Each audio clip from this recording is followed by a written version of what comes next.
For years, Ellen Angelico has worked in Nashville's musical trenches as a session player and touring musician. She's played Lower Broad and the Opry stage. She's backed up artists like Mickey Guyton and Brandy Clark. She's played on albums by Lola Kirk and Adeem the Artist, just to name a few. She also makes her own music as Uncle Ellen and writes a column for Premier Guitar magazine. And somehow, in the middle of all of that, she found time to make a podcast. Girl in a Hurry tells the story of Ellen's former bandmate, Shelley Bush, a small-town girl with a big voice who tragically passed away, cutting her Music City dreams short. It's out now, and as Ellen says, it's a story that in many ways resembles her own. I'm Demetria Kalodimos. It's Banner & Company.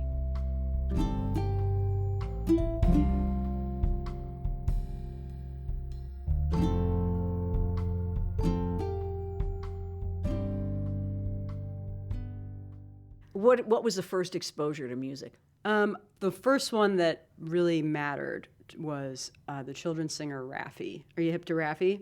Absolutely, I know Raffi. And I just saw, we were, watching the VHS tapes, and I was transfixed. I was like, that's what I'm doing. That's what I'm going to do. And my granddad bought a guitar for my sister and I to share, and I took to it, and it became mine. And did you learn his entire repertoire? Absolutely not. I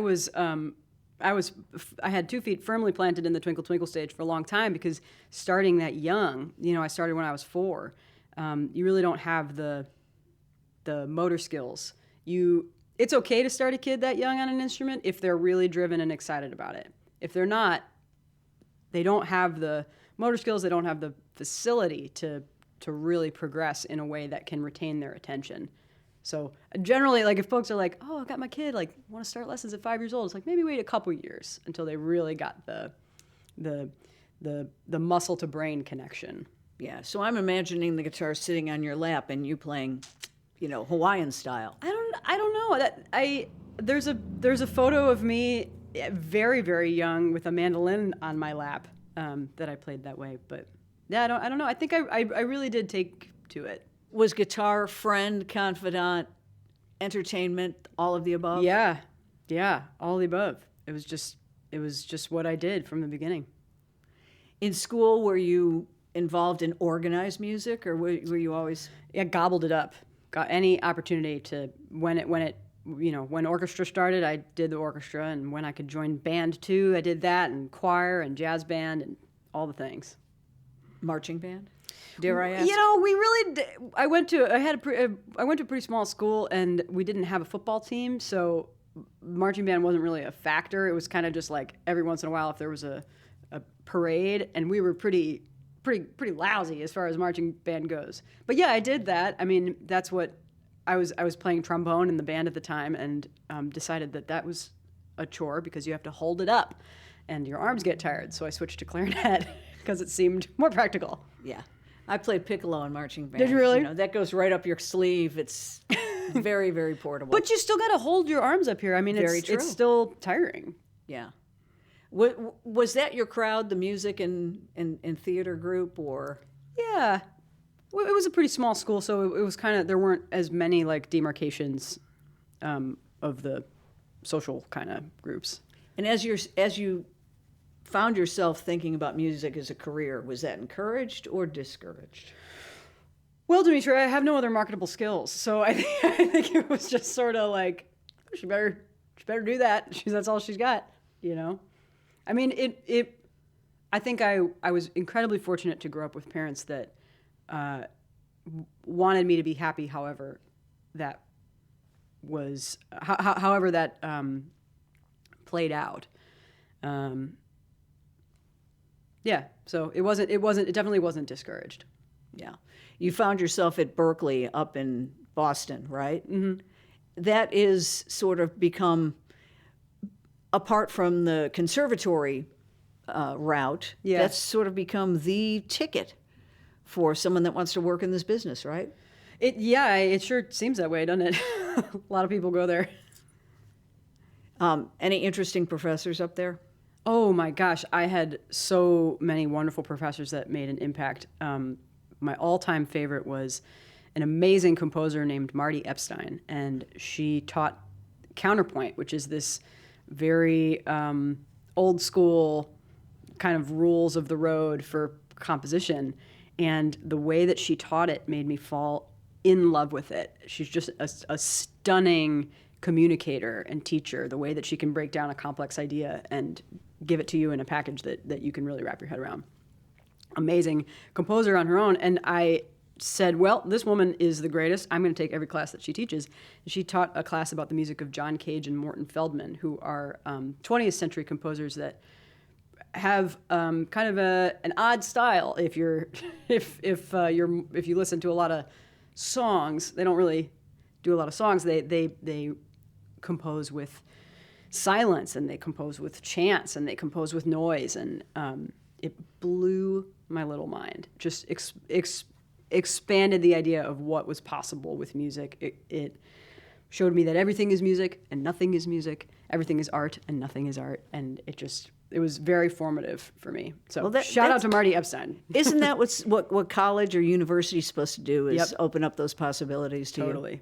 Totally. Was it becoming clear that you wanted to head to Nashville or play in studios, or? The proximity of Nashville to my hometown of Chicago was very attractive. Having spent 3 years on the coast, I knew that I wanted to go somewhere that I could get home in a day's drive if needed. And also, I don't know that this was totally conscious at the time, but the music product that Nashville makes still relies fairly heavily on guitar, which is my primary instrument. And so it felt advantageous to try Nashville first. And I haven't tried anything since. Well, when you first, paint me a picture of your first week in town. Were you out there, just swimming around like a little minnow, or was someone taking you under their wing and showing you around town? Well, I'll tell you, Demetria, the very first thing that I did was went directly to Lipstick Lounge, did not pass go, did not collect $200. Because I heard there was a gay bar.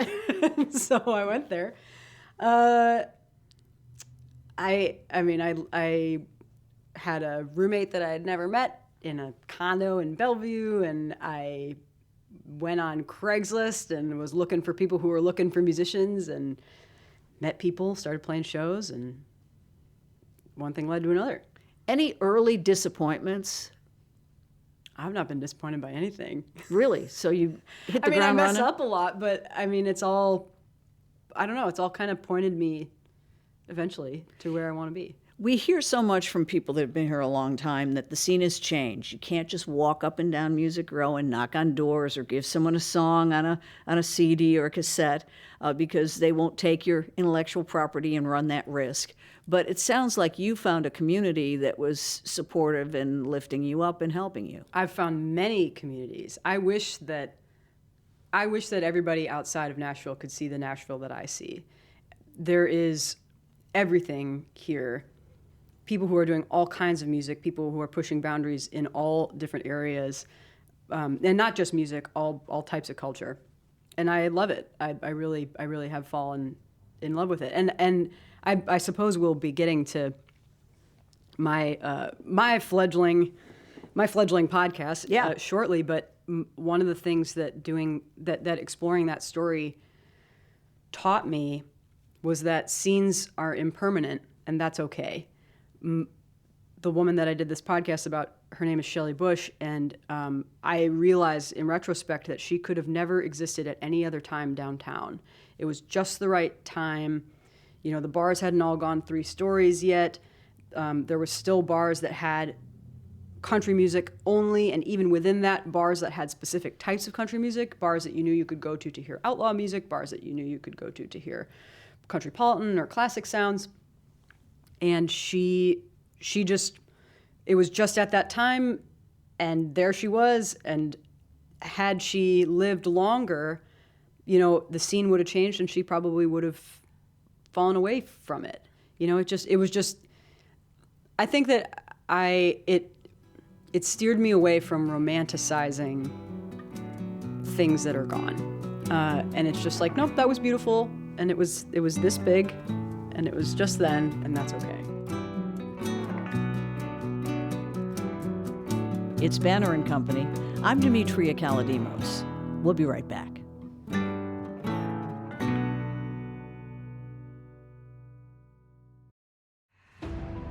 This episode is brought to you by Peacock. The new Peacock original documentary, Matthew Perry, A Hollywood Tragedy, dives deep into the beloved actor's rise to fame and his tragic death. 5 people, including Perry's personal assistant, 2 medical doctors, and an alleged Hollywood drug dealer known as the Ketamine Queen, were charged with conspiracy to illegally provide Perry with the ketamine. Explore the details of the case in this heartbreaking special, streaming now only on Peacock. So what made you want to tell Shelley's story? Shelley was a legend to so many people downtown. She is still reverently talked about in circles of people who played downtown, but she is not known to the broader music community in Nashville or beyond, or outside of her hometown of Stover, Missouri. I also realized as I was beginning to think about telling the story that the 10th anniversary of her passing was coming up. And so I thought it would be meaningful to mark that occasion with a feeble retelling of her life story. Yeah, if not now, when? Yeah, somebody's got to. Yeah. Also, from postal worker to, I'm going to say outrageous girl singer. Was she outrageous? Would you use that, or just? She wasn't an outrageous Exuberant. person. She was exuberant. I mean, she wasn't an outrageous person. She was pretty even keel. But she just got into some hijinks. I think she just was kind of a hijink magnet. Yeah, there was nobody like her for sure. What did you think about, did I do a good job? Is that weird to ask? No. I've got you in front of me, and I'm dying to know what you think about my editing and my audio. Well, I'm impressed that you realized there was a story there that needed telling almost before it was too late. Because you talked about everything having its time and place and moment in history. And we were approaching an anniversary in the Shelley story, right? Mm-hmm. The Shelley Bush story. Yeah. Yeah, I think that's partly because I lived it. And so to me, it was indelible. To me, it was just this, of course, Shelley, she's a legend. And then I realized that people didn't really know about her. I have one of my dearest friends in the world, my former roommate, Teddy Minton, is the historian at the Bell Court. And when he was doing his master's in history, his project was an oral history project about women musicians in Nashville. It inspired me to do an oral history project about Shelley's life, and I realized that as an oral history, the uninitiated had maybe too much information to wade through. The average music fan wants to know about a cool Nashville story, wouldn't have been able to look at all of these hours and hours of tape that I had and parse out what's Shelley's story from all these other long interviews. So that's what made me want to give it a narrative. So what was your process? Who was your first interview and who was your last? My first interviews were her former boyfriend and one of her best friends, Rod Jansen, and my hero, Karen D. And I wanted to interview Rod first because Rod knew more about her early time in Nashville than almost anybody else that I had access to. There's a bit of a gap in Shelley's late 90s, early 2000s that I don't spend a lot of time on in the podcast, and part of that is because I wasn't able to track down a lot of people who really had that information. Few people I was I'm sure you know how it goes. You send a million texts and it's this time, and then that doesn't work out, and eventually you just have to put out your podcast. And so there were a few interviews that I wanted to do but couldn't for whatever reason.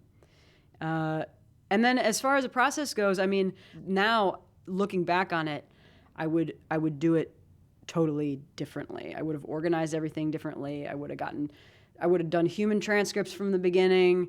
But I also don't intend to do it again, and I think I would have to be paid an exorbitant amount of money because, wow, is it hard to make a podcast? Well, it's also a huge undertaking to do honor to someone's life story. Yeah. Particularly when they haven't been written about or talked about very much before. Yeah. You have that advantage that no one knows, so they can't tell what you've left out. But at Right. the same time, you're very close to this person, so you've got an obligation. Oh gosh, yeah, and what a weight that is. You want to do right by them. You want to do right by their family and their friends and the people who still care about them. I felt the pressure of that enormously. It was very intense and emotional while I was trying to get my redneck master's degree in spectral denoise to figure out how to make some of the crappy audio not quite so crappy. We were talking before we came in here about the Prophet Omega and your brilliant work on that. And I thought of that when Steve asked me about doing this and about talking to you. I was like, you probably felt that way a little too. You know what, though? I think people's eyes and ears are forgiving when you're dealing with true subject matter, people that really lived. We're in documentary and also in podcasts like your own. So there was a freight train coming through every once in a while in the audio. You explain it, you apologize for it, and people, go along for the ride. Yeah. So I don't think people are that hung up on perfection if the story's there. Yeah. And you knew the story was there. Yeah, I think you're right. I'm much more hung up on perfection. Perhaps you are a little this way too. I tried to let it go towards the end, every little tiny thing. And you're right. When it comes to the podcast that I listen to, I listen to, you may share my interest in the Chicago Cubs, and I listen to center fielder Ian Happ's podcast, The Compound. And man, when those sports guys, they just audio quality not at the front of those guys' minds. Not at all. No, they leave their mics behind, and the producer is, he's got his phone up to the laptop recording the Zoom meeting, and you get what you get because you're interested in what that guy has to say. You're not listening to it because of the audio quality. You're listening for the content of his thoughts and his words. How did you meet Shelley? I was getting off the road with a regionally successful country cover band, and I needed work. And my friend told me about this woman who had an all-girl band and played lots of gigs downtown. And at the time, I had boobs and a guitar, so I was eminently qualified. And she put me to work right away.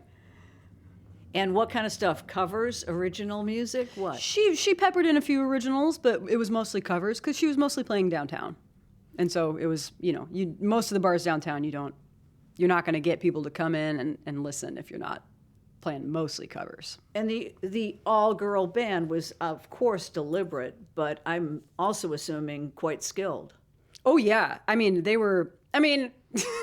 Most of them were. Shelley definitely gave musicians a chance who otherwise might not have had a chance. And so sometimes that meant that the skill levels were varied. But I certainly met incredible musicians, people that I still play with to this day, and people who have gone on to do amazing things, and people who've gone on to do totally ordinary things, people who have families and who've gotten married and manage a fleet of auto part delivery vans or play bass in Tanya Tucker's band. It runs the gamut. Yeah. Did you guys have like a house gig, or was it all over Lower Broad and then some? While I played with her, she was playing primarily at the Full Moon Saloon and Layla's. Full Moon Saloon, of course, is now a Mellow Mushroom. I played one other gig in there since it became a Mellow Mushroom, a little surreal. But she'd played lots of bars. She would park it somewhere for a while, and just as the gigs kind of came and went, she played lots of places. I'm a little ashamed that I don't know of Shelley, but I guess I'm not unusual in that regard. Don't be ashamed. Yeah, that's why I did this. to show people who she was. Was she strictly a vocalist, or was she... Yeah, she was strictly a vocalist. But an all-around entertainer, it sounds like. Yeah, she was entertaining. I was certainly entertained. We were all entertained. And she was a really, really good singer. And what was her route? Her to route? Town. Yeah, didn't she come from Missouri or somewhere? Yes, she was born in Stover, Missouri, and she went to college, and after college she got a job cleaning hotel rooms, and found out that she could maybe make a little more money and have benefits if she worked at the post office. So she started working at the post office in Stover, selling people their stamps and sorting their packages until she found out about an opening at the post office in Springfield, Tennessee. And she told her mom, I'm going to transfer down there. And her mom said, well, you got to do what you got to do. And off she went with dreams and hopes that someone would notice her. But she was a karaoke kid. She was a karaoke kid. Yep, she loved karaoke.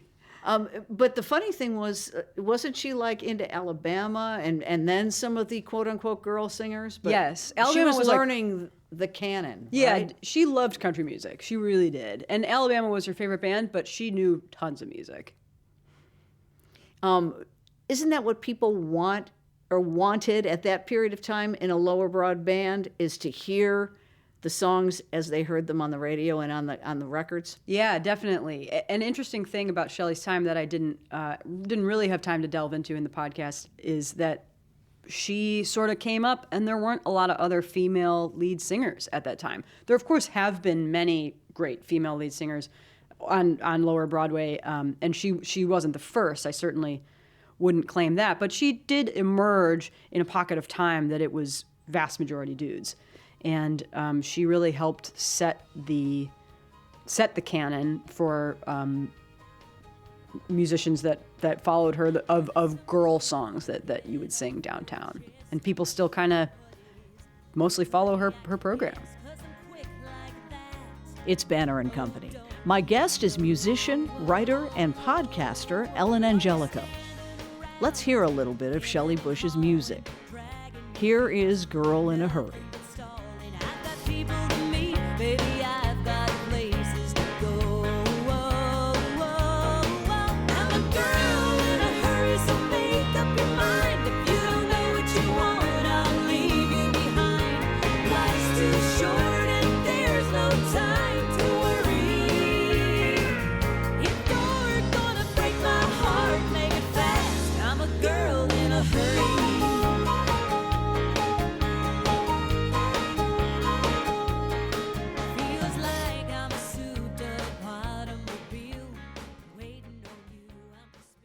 Biggest discovery about Shelley that you just did not have a clue until you were sitting down with a microphone between you and someone else? Biggest discovery? What a great question. Biggest discovery about Shelley? Or surprise, or something that just kind of took you aback. I mean, the sheer volume of clothes that she owned. I mean, I knew that she owned a lot, but when you look at the estate sale and it says that there's 3,000 plus clothing items, it's like, I own 5 pairs of pants. That's like as much clothes as I've ever heard of. How many clothes are in Forever 21? I mean, at one time. Who handled her estate sale? That's kind of sad. Family tree estate sales. I don't know. Her parents had a lot to do with it. Her parents and her probably her financial partner at the end of her life, Garnet, had something to do with it too. But it was mostly the responsibility of her parents, which is incredibly sad. That was some of the most difficult. That was a very difficult part of the podcast, was talking to her mom about that stuff. Because she's just real sad. No parent should have to go through that. Absolutely. And without giving too much away or spoiling it, Shelley didn't live long. Yeah, no, I don't think it's a spoiler. She's been dead for 10 years. Yeah, she died. She died in 2015 of cancer, and she was sick for a long time, but she didn't really acknowledge it, and so it all seemed to happen pretty fast, from my perspective, from the perspective of people who were playing with her. And was there hope for a cure at any point, or was she pretty reconciled to the terminal nature? Hope from whom is the question. I mean, the message was pretty unequivocal from medicine that she should just be comfortable and prepare. But for Shelley, I mean, she was still going. I texted her because this is a whole story I tell in the podcast, but the doctors at Vanderbilt didn't want to administer chemotherapy because she was too weak. And so she she found herself a doctor in Texas that was willing to do it. And she transferred to MD Anderson in Houston, Texas. And I texted her when she was off, and I said, hey, everybody downtown, Mrs. Uton's thinking about you. And she was basically like, feeling great, gonna be back soon, and I was texting some friends about all the stuff I'm doing around her story and the event that I'm having next week about it, the live event that anybody's welcome to come to. And one of my friends texted me back and was like, yeah, I'll always remember when she was in Texas, she was trying to get me on some gigs at Cadillac Ranch. Like, she was booking gigs from the hospital. Wow. And she just was laser focused. She played gigs, and that's who she was. Do you think that lengthened her life? That resolve that I'm going to get through this? That's a good question. I hesitate to speculate because I think it's hard to know. Like, had she gone to a different doctor sooner, would it have changed the outcome? Had she not been playing so many gigs, would she have gone to a different doctor sooner? I don't know. It's interesting to think about. Yeah. Other friends that are in the podcast, did she ever rub elbows with, super famous people who recognized her talent? That's a good question. I guess I don't know. It didn't ever come up. Super famous people didn't come up. So I guess I don't know the answer, but my gut says not really. At the same time, she was very much rubbing elbows with the who's who of Music Row and high-powered managers and lawyers and publishers. And, I have the privilege of playing the Grand Ole Opry from time to time, and I mentioned that I was doing this project to members of the Opry House Band, and many of them were like, oh, yeah, Shelley, like, she worked so hard. I played on her album, blah, blah, blah. I mean, she was a known quantity for sure. Why did the deal elude her? Well, and was it that important? Well, it certainly was her focus. She wanted a record deal, and to her, that was success. Why it eluded her? I mean, it's every reason and no reason. I think that's the story of a lot of people in town who have a dream and have a very specific, narrow vision of what that dream is going to take. And you don't fit in for whatever reason. You're not able enough to color inside the lines. You're not perfect enough. You're not whatever enough. I don't know. I tried not to dwell on that in the podcast because to me, what was so beautiful about Shelley was the way that she had this incredible broad impact on Nashville and on a community of women musicians, and had no intent at all at having this really beautiful, broad, altruistic impact. It just happened. Is there a lot of recorded music by Shelley? Yes. And who was responsible for that? I think it's mostly in Rod's garage. And I do intend, when all of this kind of settles down, to get with him and pull some of that out and try to. I know her main financial partner at the end of her life, Garnet, has some masters and stuff too. So I would love to get some more of that out there and put some more of it up on streaming. If someone wants to look right now, though, where's the treasure trove? Well, there is. It's maybe less of a trove and more of a trail of breadcrumbs. There is at least one album on Spotify. There are 2 albums on Apple Music. There's a random SoundCloud up with a bunch of stuff. She has a defunct, it's all defunct, but she's got an old Reverb Nation page that has a couple recordings on it. Yeah, I would like to work on getting some of this stuff digitized and dragged kicking and screaming into this millennium. Was she a writer?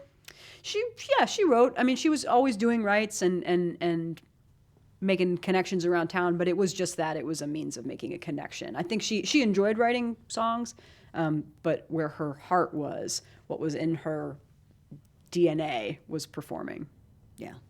If you were going to compliment her, what would be the greatest compliment? You sound just like, or you remind me of. What would have set her on fire?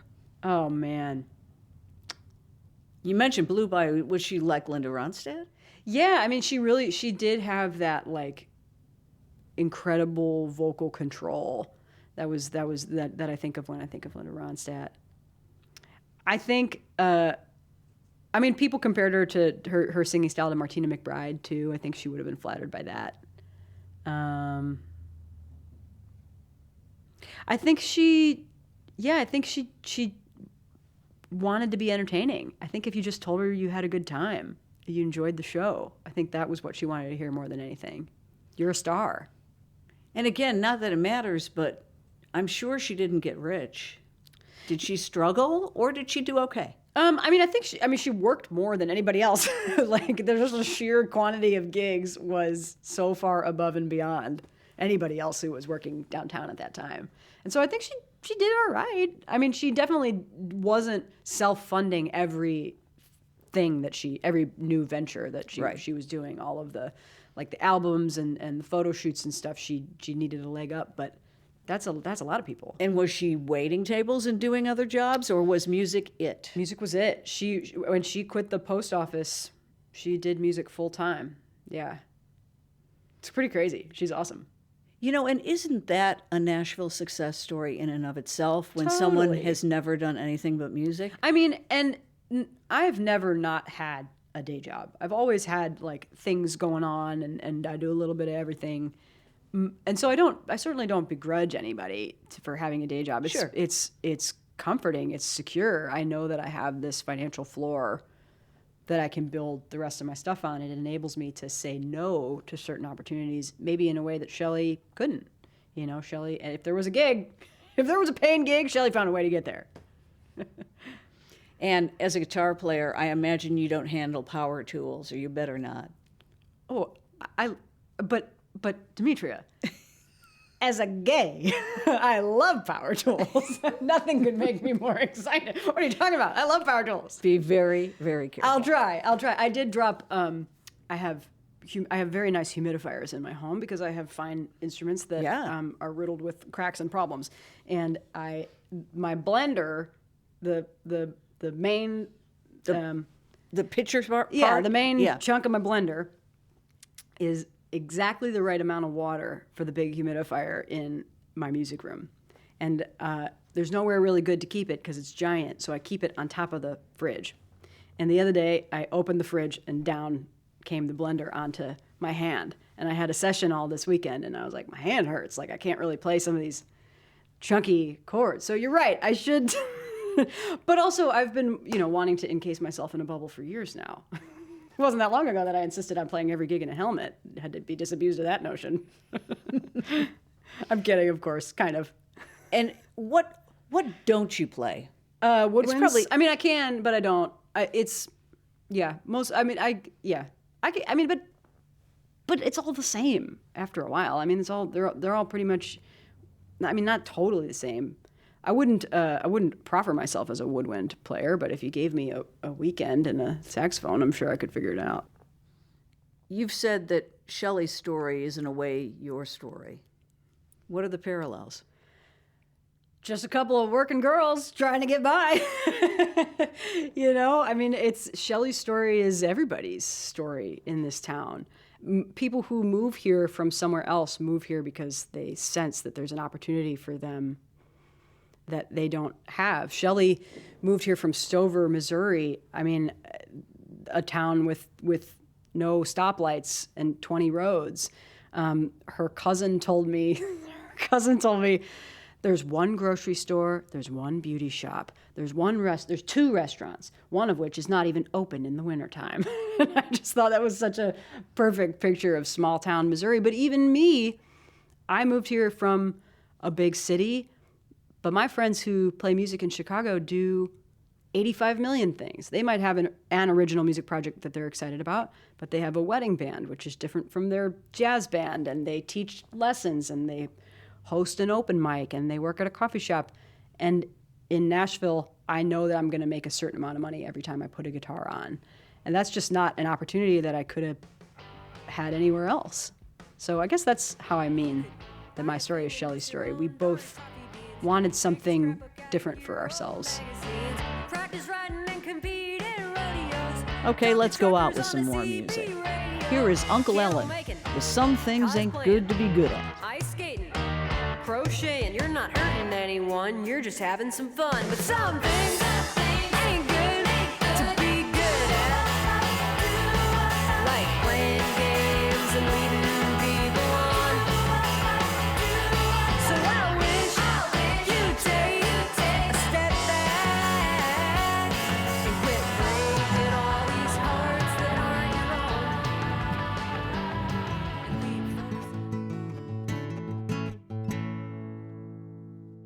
Banner and Company is a production of the new Nashville Banner.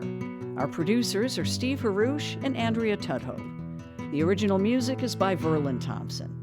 You can subscribe wherever you get your podcasts or go to NashvilleBanner.com. You're in good company.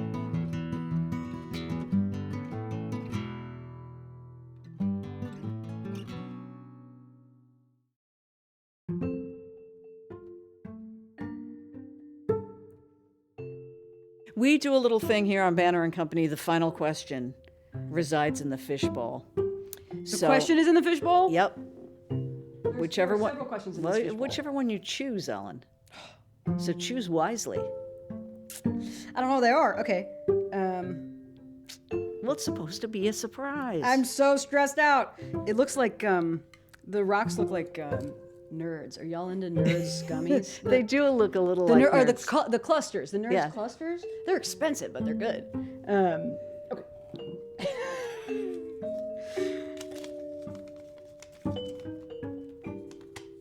Okay.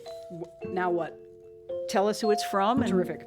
answer it. This is from Rebecca Haw Allensworth. What was the first Concert you went to? And tell me if you liked it. U2 at the Allstate Arena?